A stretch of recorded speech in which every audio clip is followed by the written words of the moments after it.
আসসালামু আলাইকুম সুপ্রিয় শিক্ষার্থীরা, আশা করি তোমরা সবাই ভালো আছো, সুস্থ আছো। বাসায় বসে নিয়মিত তোমরা পড়াশোনা করছো। শিক্ষার্থীরা, তোমাদের প্রতিদিনকার নিয়মানুযায়ী, রুটিন অনুযায়ী আমরা কিন্তু ক্লাস দিয়ে যাচ্ছি। বাসায় বসে তোমাদেরকে রেগুলার পড়াশোনা করতে হবে, এই উদ্দেশ্যে কিন্তু আমাদের দেওয়া।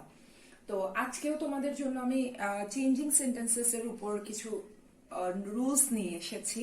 তো বেসিক্যালি শুধু তো চেঞ্জিং সেন্টেন্সের একটা নিয়ম নয়, অনেকগুলো নিয়মই আছে। তো আজকে চেষ্টা করব তোমাদেরকে কয়েকটি নিয়ম পড়ানোর। এই ক্লাসটি মূলত আমি আজকে তৈরি করছি অষ্টম শ্রেণীর জন্য, কিন্তু এটি 6 to 10 সব ক্লাসের জন্যই কিন্তু উপকারী এবং এই নিয়মগুলোই কিন্তু বেসিক্যালি লাগে। তো আমি জাস্ট একটা পোর্শন নিয়ে আজকে আলোচনা করব। তার আগে তোমাদের কিছু কমন থিংস ওর কমন থিমস জানা দরকার। তো চলো তাহলে আমি শুরু করছি ক্লাসটা।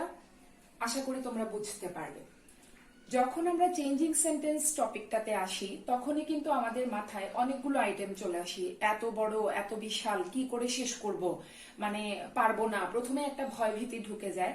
আসলে এরকম ভয়ের কিছুই নেই। কয়েকটি নিয়ম যদি তুমি ফলো করো, রুলস ফলো করো, তাহলে একদমই ইজি। তো প্রথমে তোমাদের জেনে নেওয়া উচিত বেসিক যে থিংটা, সেটা হচ্ছে কি সেন্টেন্সটা কি। এটা তোমরা সবাই জানো, কারণ ছোটবেলায় আমরা word, syllable, letter, alphabet, sentence এই সব কিছু কিন্তু শিখেছি। তারপর আমি তোমাদেরকে একটু রিকল করার জন্য মনে করিয়ে দিচ্ছি।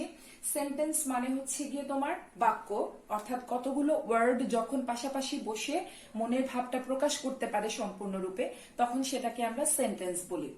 এই সেন্টেন্সটাকে আমরা কিন্তু অনেক ভাগেই ভাগ করতে পারি, কিন্তু মূলত আমরা তার কাজ এবং গঠন অনুযায়ী ভাগ করে থাকি। কাজ যেমন ফাংশন, তোমাদেরকে আমি যেরকম লিখে দিয়েছি, কাজ হচ্ছে গিয়ে ফাংশন। এই ফাংশন অনুযায়ী আমরা কিন্তু সেন্টেন্সকে 5 ভাগে ভাগ করতে পারি।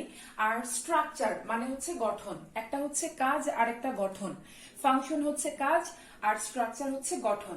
তাহলে ফাংশন অনুযায়ী হচ্ছে গিয়ে 5 প্রকার এবং স্ট্রাকচার অনুযায়ী 3 প্রকার। ফাংশন অনুযায়ী যে 5 প্রকার, সেটা নিয়েই বেসিক্যালি আমরা চেঞ্জিং সেন্টেন্সে তোমাদের 8 পর্যন্ত একটু নিয়মগুলো শিখি। কিন্তু যখনই আমরা 9-10-এ চলে যাই অথবা ইন্টারমিডিয়েট লেভেলে চলে যাই, তখনই কিন্তু আমাদের স্ট্রাকচারের যে আরো 3টা কাইন্ডস আছে, সেগুলোর পরিবর্তনও কিন্তু শিখতে হয়। ওই ফাংশন অনুযায়ী 5 প্রকারটা আমি লিখে দিয়েছি, কিন্তু স্ট্রাকচার অনুযায়ী যে 3 প্রকার সেটা আমি লিখে দেইনি। আমি তোমাদেরকে একটু মুখে বলে দিচ্ছি। সেটা হচ্ছে গিয়ে সিম্পল, কমপ্লেক্স এন্ড কম্পাউন্ড। তাহলে এই 3 প্রকারের যে নিয়মগুলো আছে, সেগুলো আমরা 9-10 স্ট্যান্ডার্ডে করে থাকি। সেজন্য আজকের ক্লাসে আমি সেটা নিয়ে কখনো ডিসকাস করব না। আজকে বেসিক্যালি আমি তোমাদেরকে ফাংশন অনুযায়ী যে 5 প্রকার, তার মধ্যে অ্যাসার্টিভ সেন্টেন্সকে আবার 2 ভাগে ভাগ করা হয়েছে, ওইটা নিয়ে আমি একটু কথা বলবো। তো প্রথমে আমরা একটু জেনে যাই যে ফাংশন অনুযায়ী যে 5 প্রকার, সেটা হচ্ছে গিয়ে প্রথমে অ্যাসার্টিভ, তারপর হচ্ছে interrogative, then imperative, then optative and last one exclamatory. তাহলে আমি যে অ্যাসার্টিভ সেন্টেন্সের কথা বলছি, সেটা আমি তোমাদেরকে সংজ্ঞা একটু বলে দিই। এখানে লিখে আসলে এত লম্বা অনেক সময়ের দরকার, আর আমি মূল টপিকে যেতে পারবো না সেই জন্য। তো অ্যাসার্টিভ সেন্টেন্স যেটা, সেটা হচ্ছে কি সাধারণত আমরা বলি বিবৃতিমূলক বাক্য বা সাধারণ কথাবার্তা অথবা চিরন্তন সত্য বা অভ্যাসগত কাজ। অর্থাৎ এই অ্যাসার্টিভ সেন্টেন্সে আমরা অনেক কিছুই পেয়ে থাকি। সাধারণ যে কাজগুলো আমরা প্রতিনিয়ত করে থাকি, রেগুলারলি আমাদের দ্বারা হয়, বা আমরা যে কথাবার্তাগুলো বলি, বা চিরন্তন সত্য অভ্যাসগত আমাদের যে কাজগুলো আছে, সেই সবকিছু কিন্তু অ্যাসার্টিভের আন্ডারে পড়ে। ইন্টারোগেটিভ হচ্ছে প্রশ্নবোধক, অর্থাৎ আমরা যখন প্রশ্ন করে থাকি, যখনই কাউকে প্রশ্ন করি, সেটা আমরা অক্সিলিয়ারি ভার্ব দিয়েও করতে পারি, আবার WH ওয়ার্ড দিয়েও করতে পারি। তো যেভাবেই আমরা প্রশ্ন করি না কেন, সেটা ইন্টারোগেটিভ সেন্টেন্সের আন্ডারে পড়ে। তারপর হচ্ছে কি ইম্পারেটিভ ওয়ান। ইম্পারেটিভের ক্ষেত্রে দেখা যায় যে আমরা আজ্ঞামূলক বলছি, অর্থাৎ আজ্ঞাসূচক বাক্য। যেমন ধরো, আমরা এখানে আদেশ আনতে পারি, উপদেশ আনতে পারি, অনুরোধ, নিষেধ, প্রস্তাব, এই জিনিসগুলো আমরা ইম্পারেটিভের ক্ষেত্রে আনতে পারি। অপটেটিভ হচ্ছে ইচ্ছামূলক, যেমন আমি উইশ করলাম, এই ধরনের কথাবার্তা যখন আসে তখন, বা কারোর জন্য প্রার্থনা করলাম, কারোকে দোয়া করলাম, সেগুলো হচ্ছে অপটেটিভের আন্ডারে। আর এক্সক্লেমেটরি হচ্ছে আমরা খুব আশ্চর্য যখন হয়ে যায় কোনো কিছুতে। কিছু শব্দ আছে লাইক ওহ, ফাই, ব্রাভো, এলাজ, এই শব্দগুলো দ্বারাও কিন্তু এক্সক্লেমেটরি সেন্টেন্সের প্রকাশ হয়। তো আমাদের এই 5 প্রকারের মধ্যে প্রথম যে প্রকারটা অ্যাসার্টিভ সেন্টেন্স, সেই অ্যাসার্টিভ সেন্টেন্সকে আবার দুভাগে ভাগ করা হয়েছে। সেই দুভাগের মধ্যে একটা হচ্ছে গিয়ে অ্যাফার্মেটিভ, আর আরেকটি হচ্ছে নেগেটিভ। অ্যাফার্মেটিভটা হচ্ছে গিয়ে হ্যাঁ বোধক বাক্য, আর নেগেটিভটা হচ্ছে না বোধক বাক্য। অর্থাৎ অ্যাসার্টিভ সেন্টেন্সকে যখন আমরা দুইটা ভাগে ভাগ করছি, সেটা আমরা আগেই বলেছিলাম সেটা বিবৃতিমূলক বা সাধারণ কথাবার্তা বা অভ্যাসগত কাজ বা চিরন্তন সত্য, এই জিনিসগুলো অ্যাসার্টিভের আন্ডারে পড়ে। তো অ্যাসার্টিভের ক্ষেত্রে আমরা দুই প্রকার পাই, একটা হচ্ছে অ্যাফার্মেটিভ আর একটা হচ্ছে নেগেটিভ। অ্যাফার্মেটিভ হচ্ছে হ্যাঁ বোধক বাক্য এবং নেগেটিভ হচ্ছে না বোধক বাক্য। আমরা মূলত আজকের ক্লাসে অ্যাফার্মেটিভ থেকে কিভাবে নেগেটিভে রূপান্তর করা যায় এবং নেগেটিভ টু অ্যাফার্মেটিভ কিভাবে করা যায় সেই নিয়মগুলোই পড়ব।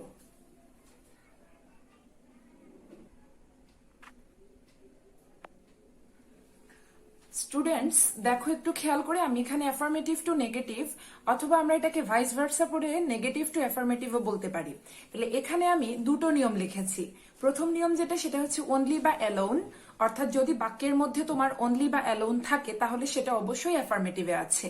সেক্ষেত্রে আমি যখন নেগেটিভ করব, আমার বাক্যটা পড়ার পর আগে দেখতে হবে বাক্যটি ব্যক্তিবাচক বোঝাচ্ছে অনলি দ্বারা বা অ্যালোন দ্বারা, নাকি বস্তুবাচক বোঝাচ্ছে, নাকি বয়স বা সংখ্যা। যদি সেটা ব্যক্তিবাচক হয় তাহলে আমরা নান বাট ইউজ করব অনলি বা অ্যালোনের পরিবর্তে, বাকি যেরকম আছে সেন্টেন্সের অংশটুকু সেরকমই থাকবে।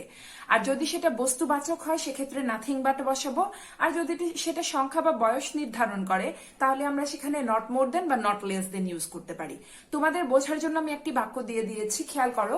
Only Allah can help me, এখানে আমরা ব্যক্তিবাচক হিসেবে আল্লাহকে বোঝাচ্ছি, শুধুমাত্র আল্লাহ। সেই জন্য আমি তো জায়গায় রাখবো, শুধু অনলির পরিবর্তে ব্যক্তিবাচক হওয়ার কারণে আমি নান বাট বসালাম।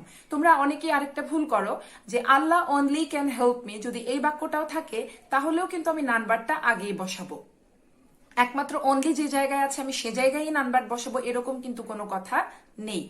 তাহলে এখানে only Allah can help me, আমি অনলির পরিবর্তে নান বাট বসিয়েছি, বাকি অংশটুকু কিন্তু যেভাবে আছে সেভাবেই।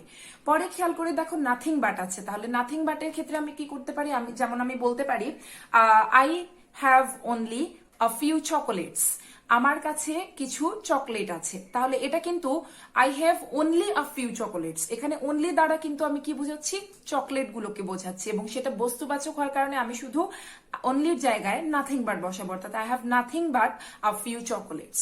আশা করি তোমরা বাক্যটা বুঝতে পেরেছো।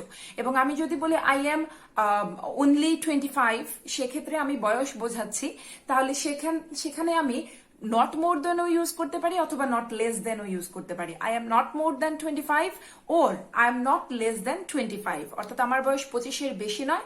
আর যদি আমি নট লেস দেন দিয়ে করি তাহলে আমার বয়স 25-এর কম নয়। মিনিংটা কি দাঁড়াচ্ছে, আমার বয়স হচ্ছে 25। তারপরে 2 নাম্বার যে নিয়মটা সেটা একটু দেখো, মাস্ট। যদি অ্যাফার্মেটিভে মাস্ট থাকে তাহলে তুমি যখন নেগেটিভ করবে সেক্ষেত্রে তুমি কে নট বাট ইউজ করবে। এখন যদি তুমি চাও কে নট হেল্প ইউজ করতে সেটাও তুমি পারবে, কিন্তু কে নট হেল্প ইউজ করলে তারপরে কিন্তু তোমাকে অবশ্যই ভার্বের সাথে আইএনজি ইউজ করতে হবে। তো এই জন্য আমার কাছে মনে হয় এটা একটা জটিল লাগে, আমি সেটা পছন্দ করি না পার্সোনালি, সেই জন্য তোমাদেরকে কে নট বাট সাজেস্ট করব। তাহলে আমি এখানে দেখো বাক্য লিখে দিয়েছি আই মাস্ট গো দেয়ার, তাহলে আমি মাস্টের পরিবর্তে কি ইউজ করব, কে নট বাট ইউজ করব, I cannot but go there. তাহলে পরীক্ষায় যদি তোমাদের এরকম নেগেটিভ বাক্যটা দেয়া থাকে, অর্থাৎ কে নট বাট দেয়া থাকে, তাহলে তোমরা কিন্তু সেখানে অ্যাফার্মেটিভ করার জন্য চিন্তা ভাবনা কোনো কিছু না করে জাস্ট কে নট বাটের পরিবর্তে মাস্টটা ইউজ করে বাকি অংশ যেভাবে আছে সেভাবেই রেখে দিও, তাহলে তোমাদের জন্য ইজি হয়ে যাবে।